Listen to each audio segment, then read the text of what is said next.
But no, I want to go over a few things that were. Okay, so I want to come back to the time of the pandemic, and he was trying to downplay the significance of 201 in Jesuit universities. If you look into the Jesuit universities, you'll see that a lot of them do have a strong 201 connection. Case in point. Andrew Wilson massively trolls this numerologist in this clip from The Crucible, as Andrew Wilson debates this numerologist who claims numbers can predict the future, and Andrew Wilson presses this guy for a prediction because he always thinks these people are quite frankly just full of shit. So let's get in. Gonzaga out here in Washington State where I live. It's named after Aloysius de Gonzaga, whose name equates to 201. You might recall that March Madness was canceled in the time of the pandemic, and the first tournament a year after the pandemic was declared, the championship game ended up being Gonzaga versus Baylor. Now go back and look. You'll see that Elgin Baylor, who was Jesuit educated, died at 86 days before Baylor won with 86 points. He died exactly, or from his last birthday to that championship game. Still no prediction, bro. Still no prediction. Hey, I'm going to get to it, but you're never going to get to it, bro. And to understand who's doing this and the ritualism. Just make a prediction, dude. The Butler coach also won the championship over the Jesuit University 201 days from his birthday. And what was ironic about that championship is those teams were supposed to play in Indiana, where the game was earlier that year, but it got canceled due to C-19. And if you look in history, Aloysius de Gonzaga supposedly died from the flu, which is what C-19 was originally coined as. Now, as for a specific prediction, again, Andrew, I'm going to make it about you. And I hate doing this to be mean, but there is an organic side to this code. And are you familiar with the history of cigarettes? And No. You don't get to make a prediction forecast 20 years ahead.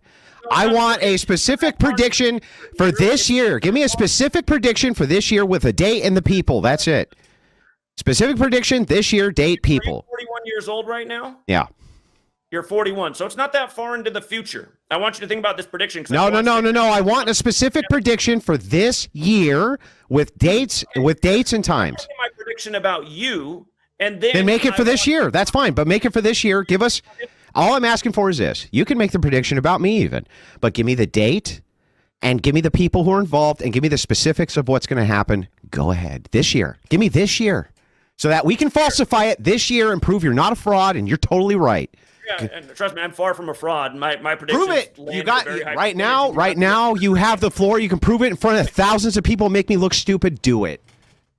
Okay, so what I've been saying for a long time is that Trump will come back in this election, which he has, as the nation's second split-term president. For the record, you guys, split term in gematria equates to 132. Like it's been 132 years since Grover Cleveland began his second term. There's 132 rooms in the White House. For the record, United States of America equals 132, like Catholic Church, also like Roman Catholic. This country was named 132 days from the establishment of the Illuminati. Waiting for that prediction, bro. Hold on. Like, honestly, if I were Andrew Wilson, I hate to say it, but I would probably be laughing as well, because if this stuff actually was true, if these numerologists, which I've seen a couple of, actually could do what, shouldn't they be billionaires? Shouldn't they be millionaires? Shouldn't they be like winning the Powerball and winning this? Shouldn't they be like on top, just conquering everything? Shouldn't they be just like, running the world if they could actually make predictions? Like, shouldn't that be the case if it were true that they could actually do this? But yeah, trying to make a prediction like 20 years down the road and just listen to this guy, 132 rooms. Look, you could make it work in hindsight if you just pick and choose. If you're looking for the number, you'll find 132 of something everywhere you go. Like, if you actually spend long enough to look, yeah, you will. But that works looking backwards. Trying to make that work forwards, again, like I said, if it actually worked, these guys would have all the money in the world, all the girls, all everything, if it actually worked. So yeah, Andrew Wilson is right to be laughing at this guy. Leave a like. It helps the algorithm, folks. I appreciate it. Let's get back in. I'm getting to the prediction. Grover Cleveland, in his first year in office, in his split term, he had policies that led to a significant economic collapse. I've been saying that the same thing is going to happen. There's going to be a significant economic consequence in Trump's first year, just like there was for Grover Cleveland. That doesn't tell us anything. What is no. What is it going to be? When is it going to happen? And give me some of the people who are going to be involved. But give me the when. Give me the hang on, bro. Give me the when, but most importantly, tell us what it's going to be. What I claimed in my opening is that I could determine you were a fraud because any prediction you would make would be so vague as to be interpreted however a person wanted to. What you just said here was, I predict that there's going to be some kind of economic something bad that happens this year. So what? Tell us what it is. What is it going to be? You can't, can you? You can't. Well, you can't. Hold on. I would say what's leading up to the thing is his tariff policy. Again, what thing? What's the thing going to be? What's it going to be? I think his tariff policy is going to lead to this collapse, and you can see what's going on right now. What collapse? What? So the economy is going to collapse. Hold on. Is the economy going to collapse? I think there will be a significant decline in the economy in this first year. Absolutely. Okay. Well, how much? Again, Andrew, it takes research, but haven't you done all the research?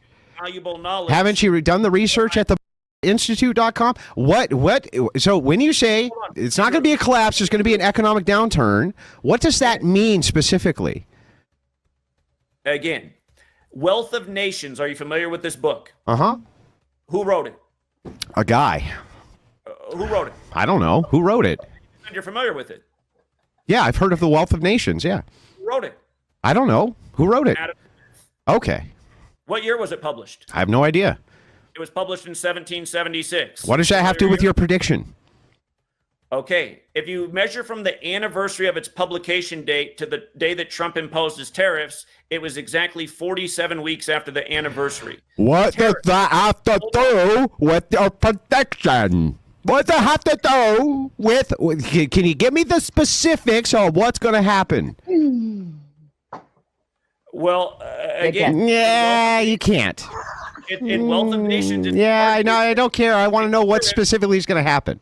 Yeah, I'm with Andrew Wilson. This guy can't predict anything. I mean, this is the same, type of thing where you have prophecy seekers or the guy who claims he can talk to dead people or, anything like this. It's always so vague that it could be interpreted to be true. But if you make anything vague enough, well, it's all going to be true. And that's a great point by Andrew Wilson. It's like, you keep things vague, of course you're going to be right. But vague doesn't actually answer anything. Like, you need specifics, like what's going to happen, when it's going to happen. As I said, if you could actually really do this and do it in a way that actually got you some sort of a tangible result, then these guys would have all the money and so forth. And yet they're just making predictions, whatever. But it's like, you're not doing anything with it. You're not changing anything with it. So it's not even effective. It's not even effective what you're doing. But you're claiming you can predict the future. I think people like this just kind of get off thinking they have far more power than they actually do.